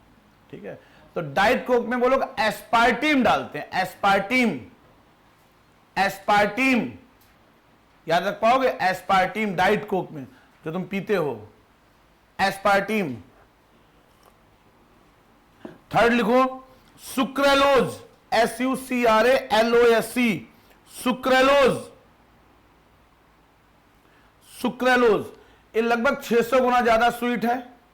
लेकिन एस्पार्टीम और सुक्रेलोज में अंतर यह है कि एस्पार्टीम अगर आप उसे गर्म कर दो तो एस्पार्टीम फिर उसमें सॉल्युबल नहीं रहता है खाने में। ठीक है, तो जो ठंडी चीजें वहां तो एस्पार्टीम आप यूज कर लेते हो कोल्ड ड्रिंक वगैरह में। ठीक है, लेकिन जो जब आप खाना गर्म करोगे, खीर बनाओगे, तो उसमें एस्पार्टीम नहीं डाल सकते। लेकिन जो सुक्रेलोज है एक गर्म खाने में भी घुलनशील होता है, तो सुक्रेलोज का यूज करने लगे हैं। और लास्ट है जो अभी रिसेंटली आया है, एलिटेमीन, ALITAMINE, एलिटेमीन। ये बहुत ज्यादा है, 2000 ज्यादा गुना ज्यादा मीठा है केन शुगर से। एलिटेमीन, ALITAMINE, ALITALIME,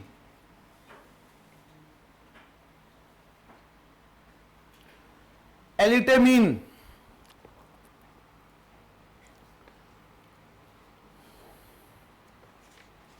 ठीक है, 4 नाम याद रखोगे आप। तो सैक्रीन, सुक्रालोज, एलिटीम और एस्पार्टीम, बस 4 ही हैं। अगला लिखो फर्टिलाइजर्स, फर्टिलाइजर्स।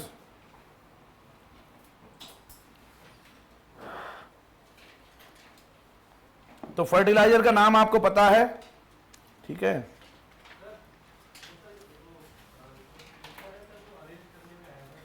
क्या चीज आया था?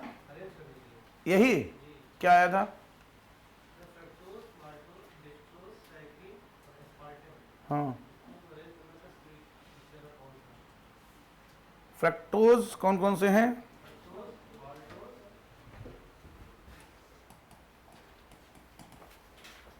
फ्रक्टोज, माल्टोज, डेक्सट्रोज, ये सब शुगर है, डेक्सट्रोज और सैक्रीन, सैक्रीन, एस्पार्टिन।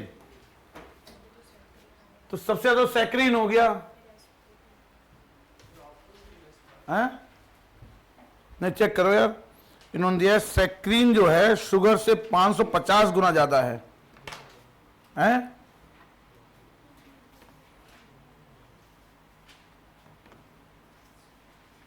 देखो आंसर इन्होंने वो क्या दिया है, ऑप्शन क्या क्या दिए हैं। सबसे ज्यादा माल्टोज, तो सबसे कम माल्टोज 2 के बाद 3, उसके बाद डेक्सट्रोज, उसके बाद 1, उसके बाद एस्पार्टिन।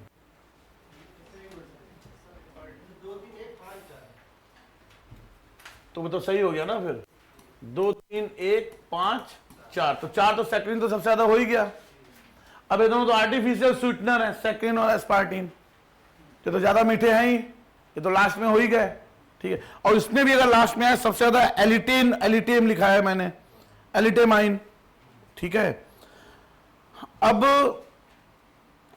लिख लो फिर तुम, ठीक है, थोड़ा सा लिख लो, ठीक है। इसमें अगर लिखना चाहो तो ठीक है। अगर हम सुक्रोज की स्वीटनेस 100 मान लें, सुक्रोज की 100 मान लें स्वीटनेस, तो इसके रेस्पेक्ट में बाकी की कितनी कितनी है। तो माल्टोज लगभग 30 के आसपास आप मान सकते हो। देखो माल्टोज, तो सुक्रोज की स्वीटनेस अगर आप 100 मान रहे हो, सुक्रोज की, सुक्रोज जो हमको केन शुगर से मिलता है, तो माल्टोज लगभग 30 से 50 है, 30 मान लो, ठीक है। और इससे भी कम, माल्टोज से भी कम एक होता है गैलेक्टोज, उससे भी पहले लिख लो, गैलेक्टोज लेस देन 30, गैलेक्टोज। और उससे भी कम होता है लैक्टोज, 20 के आसपास, जो दूध में होता है। तो सबसे कम हो गया लैक्टोज, लैक्टोज 20 के आसपास। उसके बाद है तुम्हारा माल्टोज, माल्टोज लगभग 30-40 के आसपास। उसके बाद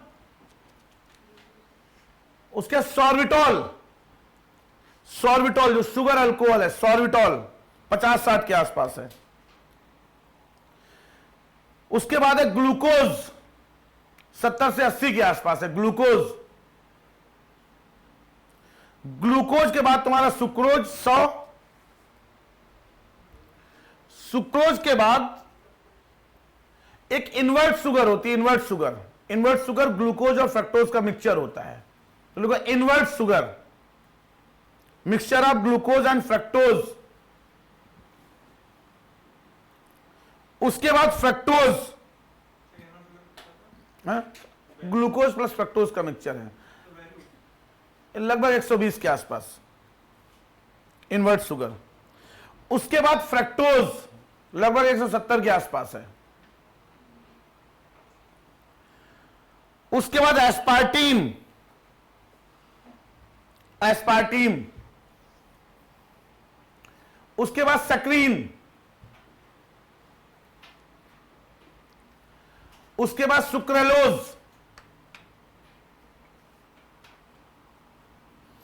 और सबसे लास्ट में तुम्हारा कौन सा हो गया, एलिटेमिन, एलिटेमिन, ठीक है। तो सबसे कम तो इसमें हो गया तुम्हारा माल्टोज, मतलब इसमें लैक्टोज किसमें मिलता है, मिल्क में, तो मिल्क शुगर सबसे कम है 20-30 के आसपास, 20 के आसपास मान लो। उसके बाद माल्टोज है, ठीक है। तो गैलेक्टोज, फ्रक्टोज तो ज्यादा है भाई, फ्रक्टोज तो शुगर से भी ज्यादा मीठा है, 170 के आसपास है फ्रक्टोज, 170 के आसपास, ठीक है। तो एक किसमें सवाल पूछा गया, यूपीपीसीएस में, हाँ तो यूपीएससी वाले पूछ सकते हैं, ठीक। तो अब कर लोगे अगर आएगा तो, हैं, ठीक है। तो इसको देखना एक बार, ठीक है, पढ़ लेना इसको, इन सबके फार्मूले वार्मूले भी हम लोग पढ़ते हैं, जरूरत है नहीं आप इन सबकी। फ्रक्टोज क्या है, ग्लूकोज क्या है, ठीक है। ग्लूकोज समझ तो रहे ना, ग्लूकोज क्या, ग्लूकोज का फार्मूला क्या है, C6H12O6। क्या स्ट्रक्चर है,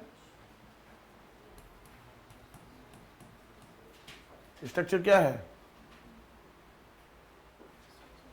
स्ट्रक्चर तो सीख लो यार। ए होता है ग्लूकोज, COH, COH, OH। अब कौन सा ग्लूकोज है उस पर डिपेंड करता है, सब सेम है OH और OH, जनरल फार्मूला है इसका, ठीक है। ये है ग्लूकोज C6। अब इसी में OH इधर हो जाता है वाला, तो फ्रक्टोज बन जाता है। मैंने इसका 2 डायमेंशनल बनाया हुआ है। फिर OH इधर, मतलब ये सब जो ग्लूकोज, फ्रक्टोज, माल्टोज, डेक्सट्रोज, ये सब इसी के क्या हैं?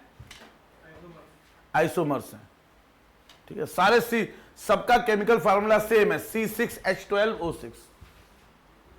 सिर्फ डिपेंड करता है, अब इस फॉर्म में ग्लूकोज एक्चुअली रहता ही नहीं, पानी में डालते ही, पानी में डालते ही ग्लूकोज ऐसा बन जाता है।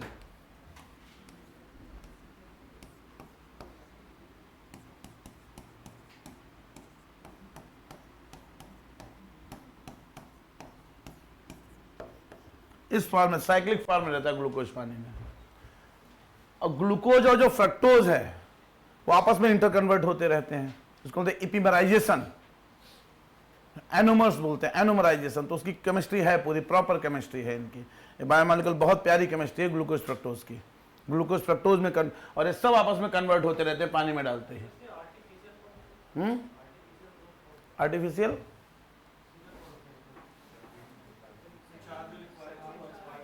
चार, वही आर्टिफिशियल चार लास्ट वाले हैं, बाकी सब नेचुरल है। ये सब नेचुरल है, ये सब आपको किसी किसी फल में मिलेंगे, किसी दूध में मिलेगा, कोई किसी फल में मिलेगा, कोई किसी फल में मिलेगा।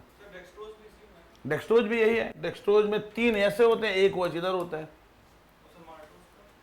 सब यही, सब इसी के आइसोमर है, सब C6H12O6 हैं, ठीक है। तो ग्लूकोज है। और जो शुगर का फॉर्मूला क्या है? C1224O11, टेबल शुगर जो हमारी है। सुक्रोज, सुक्रोज को जब आप वाटर में डालते हो, ये भी याद रखो, तो हमको क्या मिलता है? Glucose plus fructose. जब सुक्रोज को पानी में डालोगे तो हमको मिलेगा glucose plus fructose, glucose plus fructose. चीनी को पानी में डालोगे तो आपको मिलेगा ग्लूकोज प्लस फ्रक्टोज, ठीक है। फ्रक्टोज सेम है, खाली एक OH इधर लगा होता है फ्रक्टोज में, बस। तो वो सब आइसोमर्स हैं, ठीक है। और इसमें आर्टिफिशियल स्वीटनर हो जाएगा। फर्टिलाइजर्स, फर्टिलाइजर्स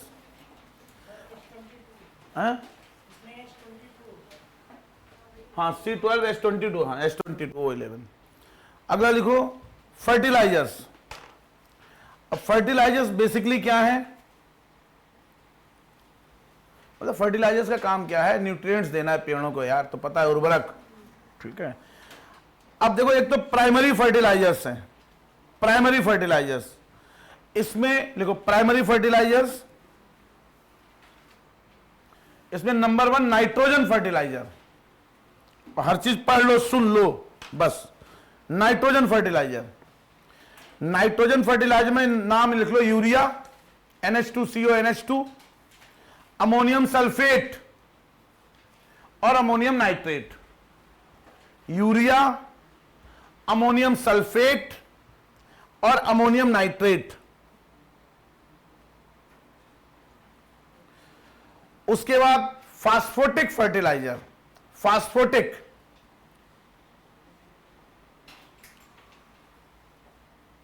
इसमें फास्फोरस होता है, फास्फोटिक। इसमें 2 नाम है, बस इनको सुपर फॉस्फेट बोलते हैं। सुपर फॉस्फेट, इसमें 2 हैं, SSP सिंगल सुपर फॉस्फेट, इनका फार्मूला थोड़ा बड़ा है, SSP and TSP single super phosphate and triple super phosphate.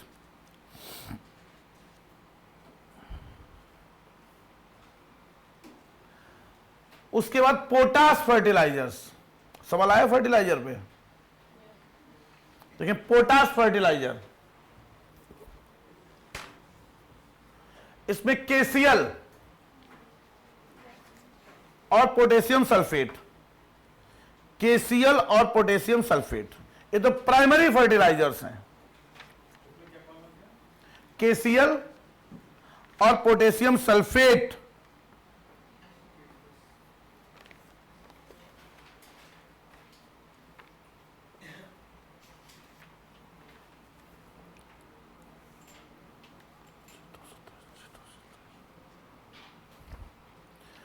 अगला जो सेकेंडरी फर्टिलाइजर्स हैं, इनमें फिर हम कैल्शियम और मैग्नीशियम मिलाना शुरू करते हैं। तो प्राइमरी में तीन चीजें, NPK, ये प्राइमरी फर्टिलाइजर्स हैं। सेकेंडरी में कैल्शियम, मैग्नीशियम और सल्फर। ठीक, तो प्राइमरी में नाइट्रोजन, फास्फोरस और पोटास के, सेकेंडरी में कैल्शियम, मैग्नीशियम और सल्फर।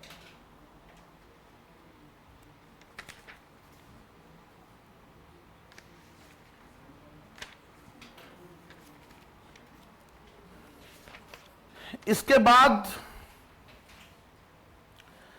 ऑर्गेनिक फर्टिलाइजर हमको पता ही है, DAP डाई अमोनियम फास्फेट ही तो है। DAP नाइट्रोजन में आएगा, DAP डाई अमोनियम फास्फेट। ठीक है, हाँ दोनों, नाइट्रोजन भी है, फास्फेट भी है। एक मिनट, एक मिनट देख लो जरा सवाल कैसे हैं, एक मिनट रुक जाओ।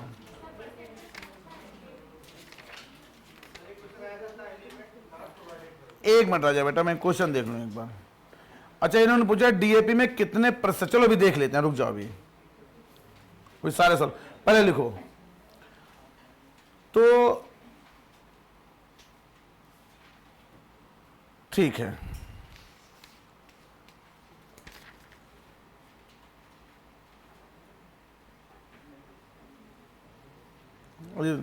अब इसमें कुछ ऑर्गेनिक फर्टिलाइजर्स हैं, तो गोबर, काउडंग, कंपोस्ट, बर्मी पोस्ट, ठीक है, ग्रीन मैन्योर, ये सब कैसे हो गए,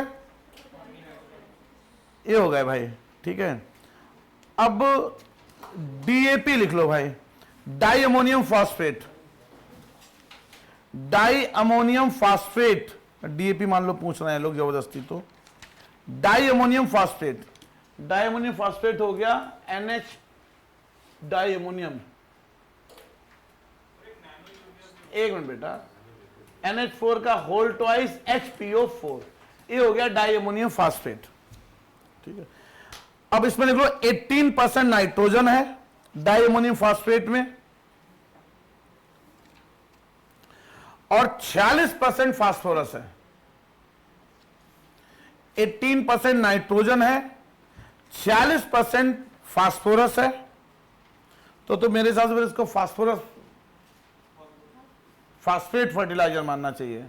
ठीक है, हैं क्या चीज बेटा,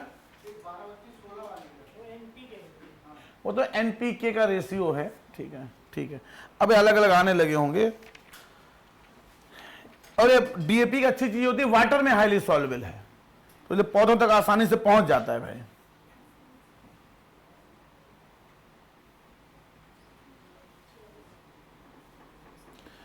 अब देखो इन्होंने सवाल पूछे हैं।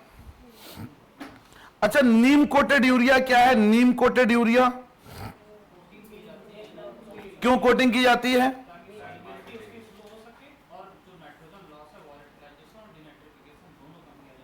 हाँ जो बताओ, बता दो इन लोगों को, नीम कोटेड यूरिया बताओ।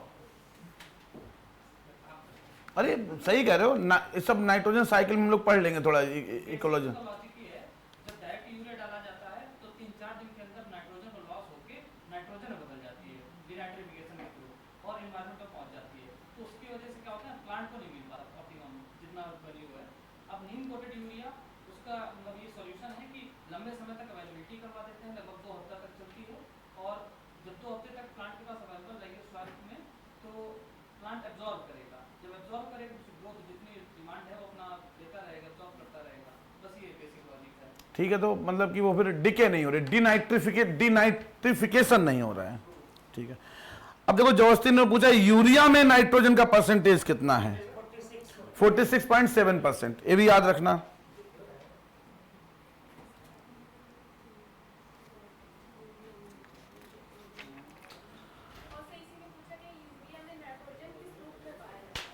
यूरिया में नाइट्रोजन NH2, ऑप्शन क्या दिए हैं, एमाइड हो गया, NH2CO NH2 एमाइड हो गया।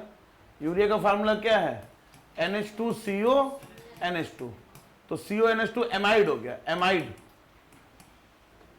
NH2CO NH2 क्या हो गया बेटा, एमाइड। ठीक है, किस, अच्छा, जिस रूप में पौधे नाइट्रोजन प्राप्त करते हैं, तो फाइनली ये सब किसमें प्राप्त करते हैं, नाइट्रेट के रूप में, नाइट्रेट या ammonium salt, NH4 positive. Potato और राइस दो लेते हैं केवल। ठीक है, ध्यान, अमोनियम साल्ट लेते हैं आलू और पोटैटो, अब राइस, पोटैटो और राइस, नॉर्मल जो पड़ती है ये नाइट्रेट फॉर्म में। नाइट्रेट। तो जो आलू और चावल है वो जमीन से अमोनियम साल्ट के रूप में ही अमोनिया को ले लेते हैं, नाइट्रोजन को ले लेते हैं, आलू और चावल। ठीक है, बाकी सब किस फॉर्म में लेते हैं, नाइट्रेट के फॉर्म में लेते हैं।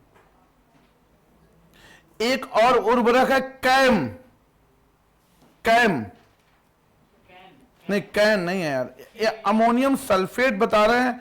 अमोनियम सल्फेट एक मिश्रित उर्वरक है। कैन होता है सर किसान का। कोई बात नहीं, सोडियम सल्फेट उर्वरक नहीं है तो पता है हमको, सुपर फॉस्फेट हो गया। पर्णीय छिड़काव के लिए 2 बार पूछा है, सबसे उपयुक्त उर्वरक है यूरिया, पर्णीय छिड़काव के लिए हैं। तो आजकल तो नैनो यूरिया छिड़काव करने लगे हैं।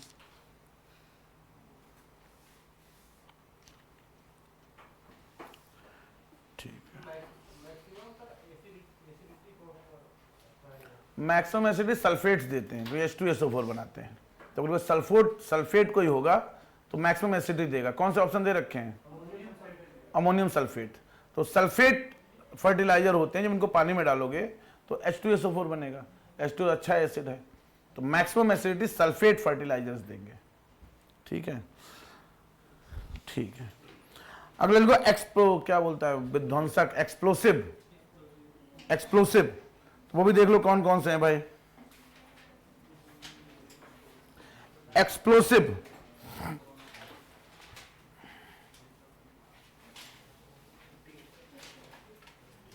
तो इसके एग्जाम्पल लिख लो 2-3, TNT, RDX,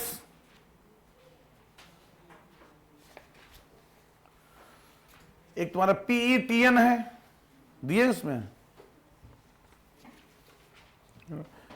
PETX, एक HMX। एक्सप्लोसिव कहां दिए इन्होंने,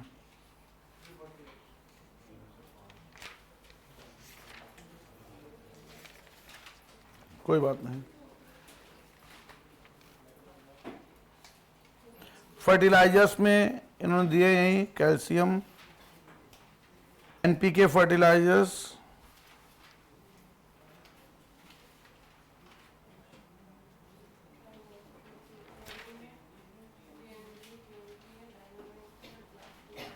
डायनामाइट, ये सब लिख लो भाई, देख लो कहां जाए, जहां भी दिए हुए हों।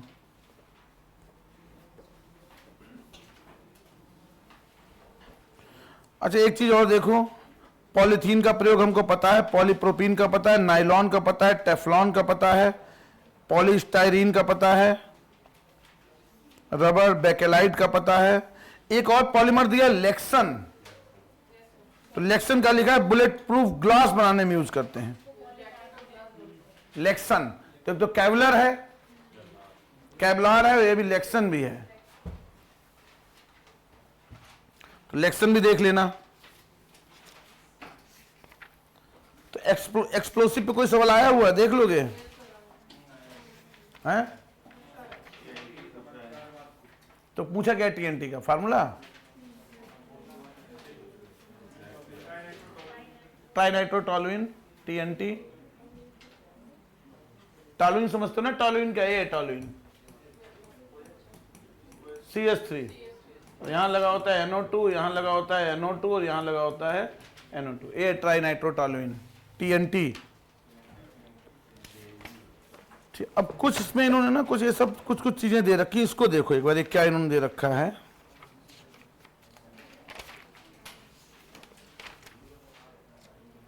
जैसे प्रति अम्ल, एंटी एसिड, तो हमने कुछ देख लिए हैं। एंटी एसिड कल हमने देखा था, मैग्नीशियम हाइड्रोक्साइड है, कैल्शियम हाइड्रोक्साइड है, एंटी एसिड कल देखा था। ठीक है, एक दिया है प्रति जोरकारी, जिससे बुखार ना आए, एंटी पायरेटिक, तो इसमें हमको पता है एस्प्रिन हो गया और पैरासीटामोल हो गया। एस्प्रिन कल हमने बनाया भी था, एस्प्रिन और पैरासीटामोल। ठीक है, एक दिया है एंटीहिस्टामिन, एंटीहिस्टामिन तुम्हारी एलर्जी को दूर करते हैं, एंटीहिस्टामिन एलर्जी को दूर करते हैं। और उसमें दो नाम दिए इन्होंने, एक दिया है बोमफिनिस्मिन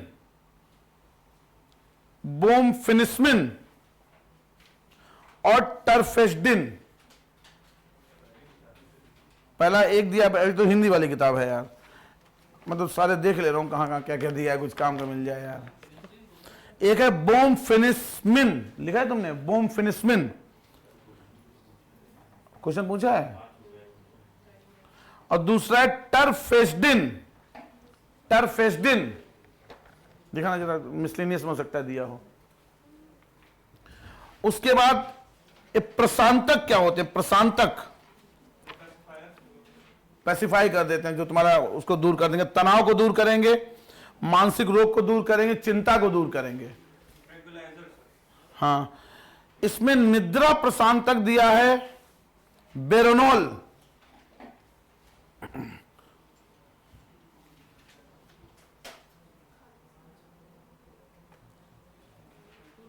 मानसिक रोग प्रशांतक दिया है मैस्केलिन,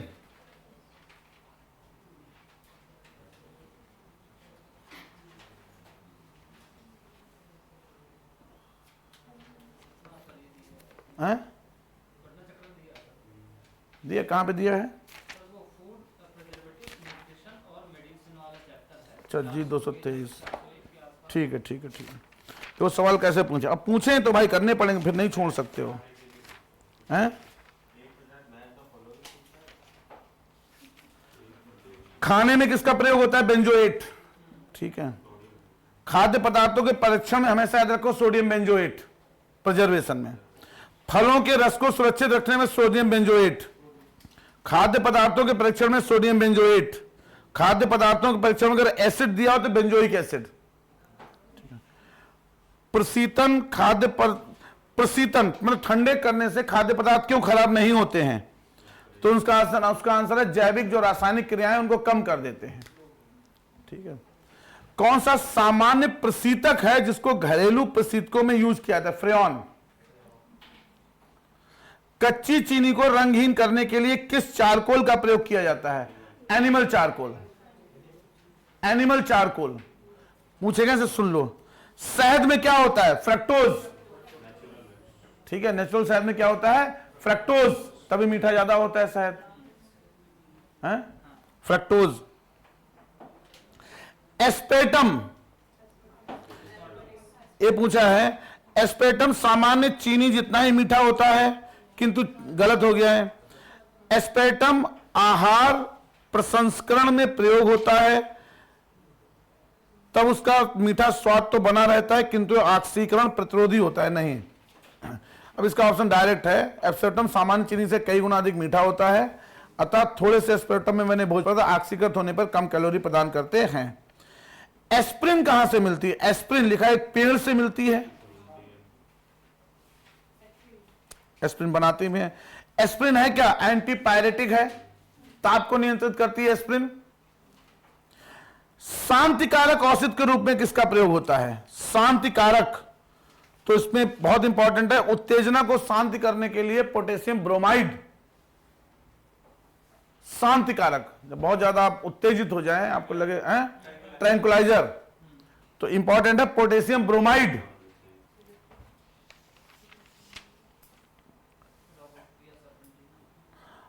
अच्छा, रक्त के हीमोग्लोबिन के साथ कौन बनाता है, CO।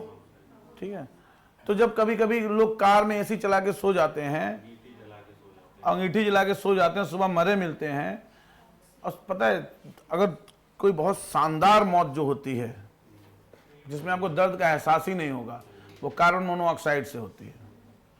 ठीक है, देखो होता क्या है, जो आयरन है, आयरन जो हीमोग्लोबिन है ना उसमें आयरन है, तो आयरन ऑक्सीजन कैरियर का काम करता है, करता नहीं करता है? तो आयरन एक चीलेट बनाता है, चीलेट का मतलब एक कंपाउंड मान लो आप, ठीक है, सुना होगा, ऑक्सीजन के साथ, तो ऑक्सीजन कैरियर का काम करता है हीमोग्लोबिन। अब जो CO है, कार्बन मोनोऑक्साइड है, उसकी जो चीलेशन की पावर होती है वो ऑक्सीजन से ज्यादा होती है। तो जैसे ब्लड को CO मिलता है, कार्बन मोनोऑक्साइड मिलता है, ऑक्सीजन छोड़ देता है और कार्बन मोनोऑक्साइड से क्या करता है, रिएक्ट करना शुरू कर देता है। तो धीरे धीरे ब्लड में ऑक्सीजन कम हो जाती है, आप सो जाओगे, ऑक्सीजन कम होगी, धीरे धीरे सो जाओगे और धीरे धीरे सोते सोते ही आप इस दुष्ट दुनिया से चले जाओगे, यूपीएससी के चक्कर खत्म। तो CO याद रखेंगे आप। दूध किसका उदाहरण है? इमल्सन का, कोलाइड नहीं है। अच्छा, कई बार होमोनाइज्ड मिल्क आता है जो बहुत दिन तक खराब नहीं होता है, ठीक है, नहीं आता है अमूल का होमोनाइज्ड मिल्क जो आप 10 दिन 15 दिन यूज कर सकते हो, खराब नहीं होता।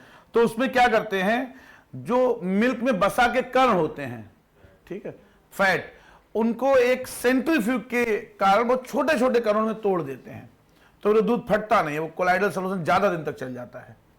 तो याद रखोगे, जो होमोनाइज्ड मिल्क है उसमें कुछ नहीं करते हैं, जो बसा के कण हैं, जो फैट पार्टिकल्स हैं, उनको छोटे छोटे कणों में तोड़ देते हैं। ठीक है, दूध खट्टा क्यों हो जाता है? लैक्टिक एसिड के कारण। पता है आपको, खट्टे दूध में कौन सा एसिड होता है? Lactic acid. दूध से दही, लैक्टिक एसिड। दही जमाने की प्रक्रिया में किसकी आवश्यकता होती है? जीवाणु की। लौंग का तेल, यूजेनॉल, याद करो भाई, यूजेनॉल। जेली बनाने में अमरूद का प्रयोग किया जाता है, ... ठीक, तो यही सवाल पूछे हैं। ठीक है, एक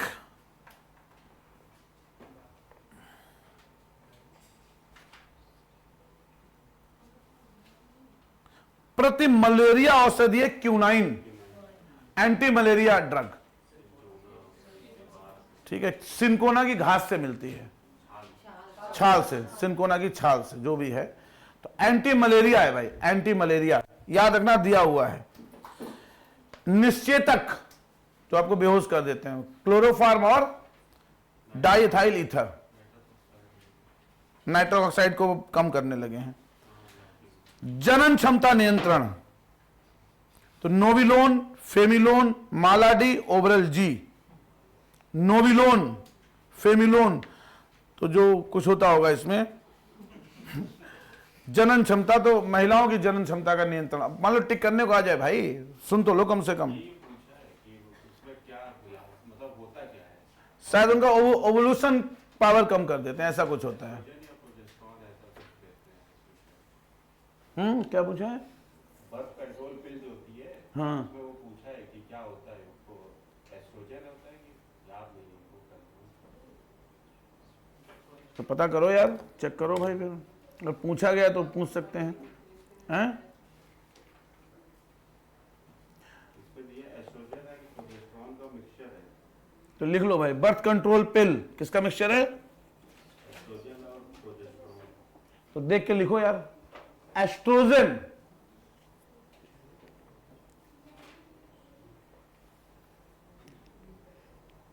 ठीक है। हाँ, रोकते तो वही ओवल्यूशन को रोकते हैं, जो एग बनने की प्रक्रिया को कम कर देते हैं। अब उसमें है कौन से वो देख लेना, कौन सा? टेस्टोन। टेस्टोन तो मेल हार्मोन है? एस्ट्रोजन लिखा है तुमने? लिखा हुआ है, क्या लिखा है? Estrogen and progesterone. तो भाई जो भी अपना लिख लो, ठीक है। अब इसके अलावा आपको लगाना है घटना चक्र, ठीक है, मतलब भर का हो गया है। बाकी और कोई टॉपिक केमिस्ट्री में ऐसा बचा नहीं है। अब फर्टिलाइजर्स थोड़ा बहुत देख ही लिया है, दवाएं ववाएं देख ही लिए हैं, पॉलीमर्स भी मतलब भर के थोड़े बहुत आइडिया आपको लग गया है, ठीक है। उधर एसिड बेस पढ़ लिया है, इलेक्ट्रॉनिक कॉन्फिगरेशन पढ़ लिया है। सवाल 2 या 3 आएंगे मैक्सिमम, ठीक है। अब समस्या ये है कि मंडे से उसका क्या किया जाए। अब वो सब तो खत्म ही नहीं कर पाया एंशिएंट, अपने आप कर लोगे। तो मंडे से भी 8:30 से स्टार्ट होगी फिजिकल ज्योग्राफी, इंडियन ज्योग्राफी निरंकार सर पढ़ाएंगे। और मंडे से हम लोग पढ़ेंगे बायोलॉजी, ठीक है। तो नेक्स्ट वीक में आपकी कोशिश करेंगे। आज डेट क्या हो गई है? 22, 23 हो गई यार। बायोलॉजी तो यार बहुत ज़्यादा है यार, क्योंकि मुझे एक टॉपिक और कराना है। या तो बायोलॉजी से पहले इकोलॉजी इन्वायरमेंट करा दे, 2 दिन का है। सर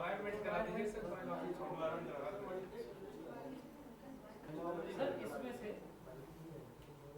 ह्यूमन जो फिजियोलॉजी है उसमें से कुछ सेक्शन है ब्रेन और जो हार्मोन्स होते हैं वहाँ ज़्यादा पूछा जाता है, और प्लांट फिजियोलॉजी में कुछ स्पेसिफिक वो हैं, प्लांट न्यूट्रिशन और हार्मोन्स और एक दो चीज़ें और हैं वो हैं। इसके बाद फिर डिजीज, वहाँ से मेजर क्वेश्चन आते हैं बस। बहुत ज़्यादा सेल वेल माइट्रोकांडिया वो सब डिटेल जरूरत नहीं है यार, है। नहीं सर कुछ नहीं, बस डिजीज सबसे ज़्यादा इंपॉर्टेंट है। फिर इसके बाद प्लांट, फिर हार्ट वगैरह जो ह्यूमन फिजियोलॉजी वहाँ सब ज़्यादा।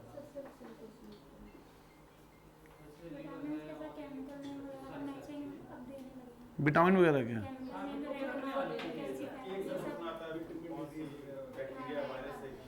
तो पहले क्या करें, मुझे देखो उधर वो सुबह वाला तो क्लियर है। जो एंशिएंट हिस्ट्री तुम्हारी रह गई, किसी सर को बुला के एक दिन करवा देंगे, बाकी अपने आप पढ़ो, हैं। अब कल तो तुम लोग टेस्ट दोगे यार। मैं सोच रहा हूँ 1 तारीख तक कैसे भी फिनिश हो जाए यार, ठीक है। तो मैं तो करा दूंगा, मैं तो एक ही दिन में खत्म कर दूंगा यार। केमिस्ट्री जितने टॉपिक थे मैंने सारे करा दिए, कुछ नहीं छूटा है, हैं। हाँ बस मतलब भर की केमिस्ट्री सारी हो गई। हाँ कल फिजिक्स आएगी। कल वाले टेस्ट में पूरी केमिस्ट्री है, पूरी फिजिक्स है, पूरी एंशिएंट है, पूरी मिडुअल है, ठीक है। नहीं हिस्ट्री मॉडर्न नहीं है, एंशिएंट मिडुअल है। एंशिएंट मिडुअल के 70 सवाल हैं और 35 सवाल फिजिक्स और केमिस्ट्री के हैं। एंशिएंट मिडुअल के 80, 40 सवाल, 40 एंशिएंट के, 40 मिडुअल के, 35 फिजिक्स के, 35 केमिस्ट्री के, ठीक है। तो क्या करें फिर इसको हम, फिर वही बायोलॉजी पढ़ने पहले कि इकोलॉजी इन्वायरमेंट? इन्वायरमेंट 2 दिन का है। चलो 4 दिन बायोलॉजी में लगाएंगे, 2 दिन इन्वायरमेंट में लगाएंगे। मैं तो अपना खत्म कर दूंगा भाई नेक्स्ट वीक में। तो चाहे पहले इधर कर लो, चाहे पहले 28 तक खत्म कर देंगे। उसके बाद 29, 30, 31 3 दिन और मिलेंगे। 3 दिन में फिजिक्स खत्म कर दूंगा मैं, 2 दिन में। बस सुबह इनका ये खत्म हो जाए, ठीक है। सुबह निरंकार सर खत्म कर दें 7 क्लास में एंशिएंट, वो क्या नाम है, इंडियन ज्योग्राफी। हाँ क्यों? 25 को शुरू होगा, तो कल से शुरू करा दें। टेस्ट उसके बाद दे देना।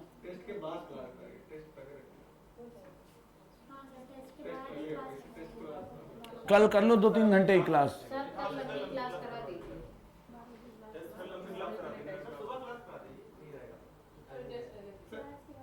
ये भी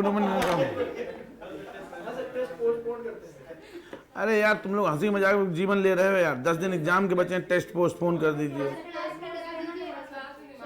हाँ